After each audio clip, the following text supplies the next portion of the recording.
Saludos cordiales, mi nombre es Jonier Torres y hoy yo les vengo a hablar sobre el trabajo humano. Como primer punto tenemos a la historia del trabajo humano. Bueno, la evolución histórica del trabajo humano ha sido un proceso complejo y variado a lo largo de los siglos en el mundo antiguo. El trabajo estaba estrechamente ligado a la agricultura, la ganadería, la artesanía y la construcción de monumentos y edificaciones. Por otro lado, uno de los trabajos o aspectos más relevantes en relación con el trabajo son las leyes de India. Esto fue debido a la protección de los indígenas frente a los abusos por parte de los colonizadores y encomenderos. Estas leyes de India establecían ciertas limitaciones en cuanto a la explotación laboral de los indígenas, procurando garantizar su bienestar y evitar su esclavización en la Edad Media. El sistema feudal predominaba con una división del trabajo muy marcada y una economía principalmente agrícola. Durante la Edad Moderna surgieron transformaciones significativas en el ámbito laboral con la revolución industrial que trajo consigo la mecanización de procesos y el surgimiento de fábricas transformando radicalmente las condiciones y condiciones laborales y sociales. En la época contemporánea se había experimentado un cambio hacia el cambio de la era postindustrial, caracterizada por una mayor automatización, avances tecnológicos y un énfasis en los servicios y la tecnología de la información. En el contexto precolombino y colonial en Venezuela, el trabajo estaba principalmente relacionado con la explotación de recursos naturales como el cacao y el añil. Con un sistema laboral impuesto por las leyes de Indias que regulaban el trabajo indígena. Bueno, ahora bien, en el primer periodo, de 1830 hasta 1917, se promulgaron diversos códigos y ordenanzas que incluían regulaciones específicas sobre el trabajo jornalero.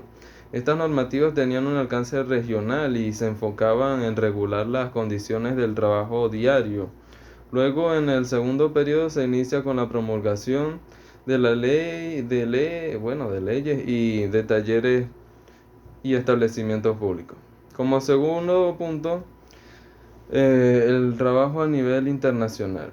Bueno, el derecho internacional del trabajo se enfoca en regular las relaciones laborales a nivel global, estableciendo normas para proteger los derechos de los trabajadores. La Organización Internacional del Trabajo, OIT, es la principal institución encargada de promover y revisar estas normativas a nivel mundial. La OIT fue creada en 1919 como parte del Tratado de Versalles al finalizar la Primera Guerra Mundial. Su objetivo es promover la justicia social y los derechos laborales a través de la elaboración de estándares internacionales, la realización de investigaciones y la prestación de asistencia técnica a sus países miembros. El derecho laboral, por su parte, se refiere al conjunto de normas que regulan las relaciones entre empleadores y trabajadores con el fin de garantizar las condiciones justas y equitativas en el ámbito laboral. Este derecho se caracteriza por su carácter protector, su carácter imperativo y su naturaleza intuitiva y su finalidad social. Las fuentes del derecho laboral incluyen la ley, los convenios colectivos, la costumbre, los principios generales del derecho y la jurisprudencia. Estas fuentes contribuyen a la formación y aplicación de las normativas laborales. El carácter de orden público del derecho laboral implica que las disposiciones legales laborales son de cumplimiento obligatorio para todas las partes involucradas en una relación laboral con el fin de proteger los derechos fundamentales de los trabajadores. En cuanto a la base constitucional, tanto la Constitución de 1961 como la Constitución de 1999 en Venezuela reconocen y protegen los derechos laborales como parte fundamental de sus disposiciones, estableciendo principios generales y garantías para los trabajadores, como la Ley Orgánica del Trabajo, por ejemplo. Como tercer punto tenemos los principios del derecho del trabajo.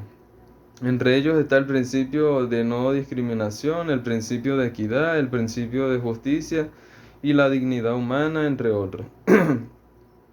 La libertad de trabajo es un derecho fundamental establecido en la OIT que garantiza a las personas la posibilidad de elegir su empleo y oficio, así como la facultad de desarrollar sus capacidades laborales en un ambiente libre de discriminación. El despido masivo y la reducción de personal son situaciones que pueden afectar la estabilidad laboral de los trabajadores. En muchos países, incluyendo Venezuela, existen regulaciones que buscan proteger a los empleados en caso de despidos colectivos o reducciones de personal, estableciendo requisitos y procedimientos para garantizar una transición justa y equitativa para los trabajadores afectados. Además, de la libertad de trabajo, existen otras libertades complementarias relacionadas con el ámbito laboral, como la libertad sindical, la libertad de negociación, la libertad colectiva y la prohibición del trabajo forzoso. Estas libertades buscan proteger los derechos de los trabajadores y promover condiciones laborales justas y equitativas. El trabajo como derecho y como deber. Prohibición de discriminación, porcentaje de trabajadores venezolanos, excepciones y ese tipo de cosas. Eh, el trabajo es reconocido como un derecho fundamental que garantiza a las personas la posibilidad de ejercer una actividad laboral digna, digna y de ser remunerada por ello. Al mismo tiempo, se considera un deber ya que implica contribuir al desarrollo económico y social. La prohibición de discriminación en el ámbito laboral es fundamental para asegurar la igualdad de oportunidades para todos los trabajadores, independientemente de su origen, género, raza, religión u orientación sexual. El porcentaje de trabajadores venezolanos, según el Instituto Nacional de Estadística, INE, alrededor del 50% de la población de Venezuela es económicamente activa. En Venezuela, las excepciones para trabajar serán los servicios a instituciones sin fines de lucro, días feriados o horas extraordinarias. El orden público en materia laboral.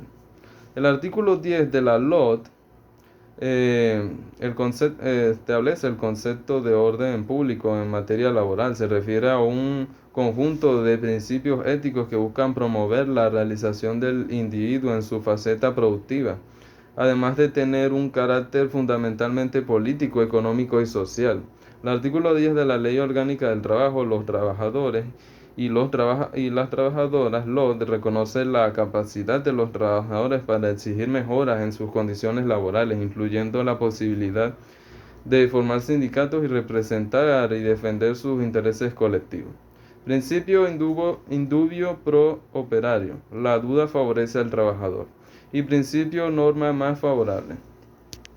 El principio indubio no operario establece que en caso de duda o falta de prueba, se favorecerá al trabajador. Por otro lado, el principio de la norma más favorable indica que se aplicará la norma que más beneficia al trabajador en una situación determinada. Principio de la prescripción. La prescripción es un límite de tiempo para ejercer ciertos derechos legales. En el caso de accidentes o enfermedades laborales, así como el pago de utilidades, la Ley Federal del Trabajo establece plazos como un año para reclamar el pago de utilidades. La interrupción de la prescripción ocurre cuando se detiene el tiempo para adquirir un derecho o extinguir una deuda. Cuarto punto y último punto. Las personas en el derecho laboral. En el derecho laboral, el trabajador se define como toda persona natural que presta sus servicios a un empleador en virtud de un contrato de trabajo. Se clasifica en trabajador dependiente, profesional liberal, miembro de cuerpos armados o servidor público, cada uno con sus particularidades en relación con la dependencia laboral y las normativas aplicables. El trabajador no dependiente se refiere a aquellos profesionales que prestan servicios de forma autónoma, sin subordinación directa a un empleador. Los profesionales liberales ejercen su actividad bajo su propio criterio técnico y profesional. Los miembros de cuerpos armados y los servidores públicos tienen regulaciones específicas dadas sus funciones y la relación que tienen con el Estado. En cuanto al patrono, se define como la persona natural o jurídica que utiliza los servicios de uno o varios trabajadores. La noción de empresa abarca la organización económica que reúne factores de producción para ofrecer bienes o servicios en el mercado. Los grupos de empresas comprenden entidades con relaciones económicas para alcanzar fines comunes. Las empresas de trabajo temporal actúan como intermediarias entre empleadores y trabajadores para cubrir necesidades temporales de personal. El intermediario es aquel que interviene en la contratación laboral sin asumir la condición de empleador. El contratista responde solidariamente con el beneficiario en caso de incumplimiento laboral, mientras que las presunciones legales pueden atribuir responsabilidad en ciertos casos. Por último, el representante del patrono es aquel individuo que está autorizado para actuar en nombre del empleador en asuntos laborales. Eso es todo lo que tengo que decir. Muchísimas gracias por haberme escuchado.